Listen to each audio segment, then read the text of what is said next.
नमस्कार दोस्तों, स्वागत है आप सभी का अतुल दुबे क्लासेस में। आज हम करेंगे वायुमंडल से जुड़े महत्वपूर्ण प्रश्न। जो वायुमंडल हमने पढ़ा था, जिसमें हमने ओजोन लेयर पढ़ा था, जिसमें आपने काफ़ी अच्छा रिस्पॉन्स दिया था उस वीडियो को। तो वो जब हमने कंप्लीट करा था तो आपने ओजोन लेयर के बारे में कहा, तो हमने ओजोन लेयर के बारे में पढ़ लिया। लेकिन आप लोग कह रहे थे कि इसका प्रैक्टिस सेट लाने के लिए, तो इसका प्रैक्टिस सेट आ गया है। इसमें हम 25 क्वेश्चन को डिस्कस करेंगे इसके वायुमंडल यानी एटमॉस्फेयर के। तो चलिए स्टार्ट करते हैं। सबसे पहला क्वेश्चन आता है, पृथ्वी के वायुमंडल का कितना प्रतिशत भाग 29 किलोमीटर की ऊंचाई पे पाया जाता है। जो पृथ्वी का जो वायुमंडल होता है वो 29 किलोमीटर की ऊंचाई, कितना प्रतिशत भाग 29 किलोमीटर की ऊंचाई पे पाया जाता है। तो 97% जो पृथ्वी के जो वायुमंडल यानी जो पृथ्वी का हवा, पृथ्वी की जो वायुमंडल होती है उसका 90% कब कहाँ पाया जाता है? 29 किलोमीटर में पाया जाता है। अब 29 किलोमीटर कहाँ से आप समझेंगे, यानी क्षोभ मंडल में पाया जाता है। क्षोभ मंडल समताप मंडल में ये 97% पाया जाता है।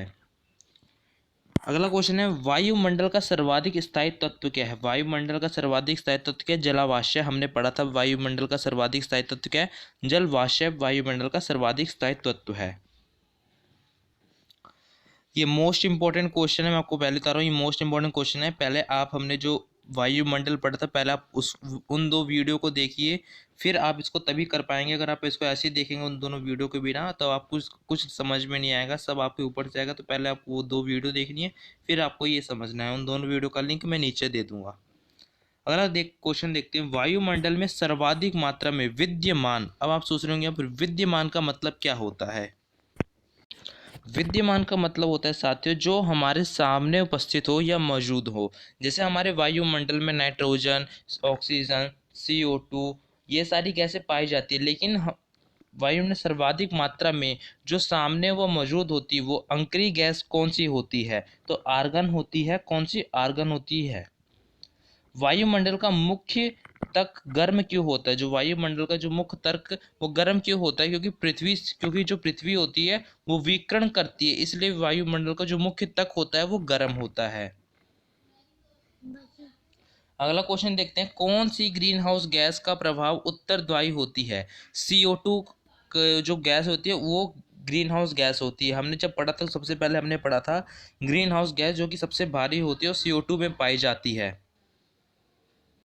CO2 में पाई जाती है। तो ये ग्रीन हाउस गैस के लिए अगर आपसे पूछे कि कौन सी ऐसी ग्रीन हाउस गैस है जो प्रभाव के लिए उत्तरदायी होती है, तो CO2 गैस है। पृथ्वी के वायुमंडल में पाई जाने वाली गैसों को क्रम अनुसार लगाइए। तो सबसे पहले अगर वायुमंडल में कौन सी गैस पाई जाती है? नाइट्रोजन, फिर ऑक्सीजन, फिर आर्गन। देखिए आर्गन यहाँ पर आ रहा है, फिर कार्बन डाइऑक्साइड, फिर नियोन आ रहा है। लेकिन हमने जब पढ़ा था उसमें तो हमने कौन कौन सी गैस पढ़ी थी? नाइट्रोजन, ऑक्सीजन और कार्बन डाइऑक्साइड। तो ये दो गैसों, देखिए नाइट्रोजन और ऑक्सीजन के बीच में नाइट्रोजन ऑक्सीजन के बाद कौन सी आती है? आर्गन आती है। फिर कार्बन डाइऑक्साइड के बाद कौन सी आती है? नियोन आती है गैस। तो आपको याद करना है कौन सी अब दो गैस आई हैं? आर्गन और नियोन। ये ऑक्सीजन के बाद आती है वो आर्गन, और कार्बन डाइऑक्साइड के बाद कौन सी गैस आती है? नियोन गैस आती है।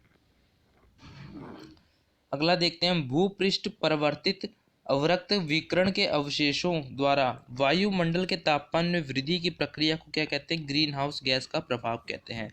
आपने सुना होगा कि जैसे जैसे हम नीचे जाते हैं तो हमारा तापमान क्या होता है?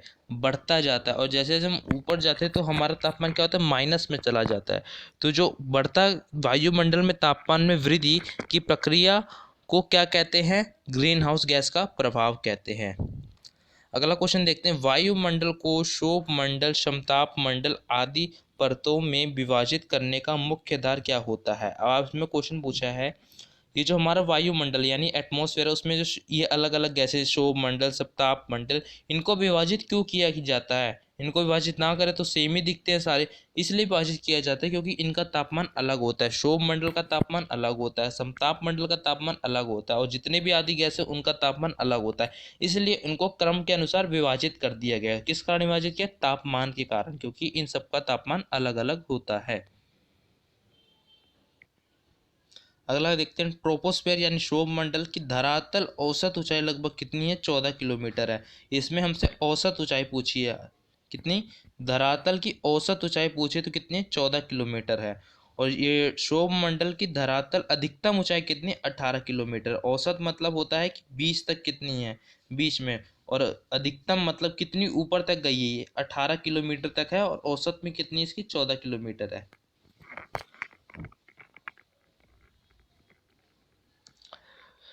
ट्रोपोस्फेयर वायुमंडल का सबसे तप पर क्यों है? जो ट्रोपोस्फेयर है वो वायुमंडल के सबसे तप पर क्यों है? क्योंकि ये पृथ्वी के पृष्ठ से सब क्योंकि पृथ्वी के ये पृष्ठ से तप हो जाती है। तप मतलब क्या होती है? नीचे है सबसे, तो इसलिए इसे तप कहा जाता है।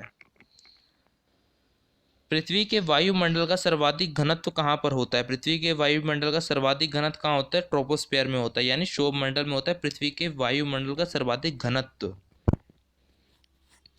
अगला देखते हैं, शोभ मंडल वायुमंडल का निचला स्तर है जिसकी ऊंचाई भूमध्य रेखा पर कितनी है? 10 मील तक है। कितनी है? 10 मील तक है। अब जो हमारी जो भूमध्य रेखा हमने पढ़ी थी, अक्षांश रेखा, भूमध्य रेखा, तो भूमध्य रेखा इस साइड होती है, तो इस साइड क्या जो हमारा सबसे पहला कौन सा लेयर आती है? वो आती है हमारी शोभ मंडल आती है, और ये जो भूमध्य रेखा होती है वो भी ऐसी होती है। तो भूमध्य रेखा पर कितनी इसकी ऊंचाई पर हो जाती है? 10 मील तक हो जाती है। परिवर्तन मंडल या शोभ मंडल परिवर्तन मंडल या शोभ मंडल में तापमान ऊंचाई के साथ घटता है। जैसे ही आप ऊंचाई में जाएंगे तो आपका तापमान घटता जाएगा, और जैसे ही आप नीचे आते जाएंगे आपका तापमान बढ़ता जाएगा। इसीलिए जो हमारे हम एटमॉस्फेयर में सबसे भारी गैस कहाँ पर पाई जाती है? CO2 में पाई जाती है। वायुमंडल के किस क्षेत्र में तापमान में बहुत अधिक उतार चढ़ाव होता है? उतार चढ़ाव नहीं होता है, नहीं, इधर नहीं है।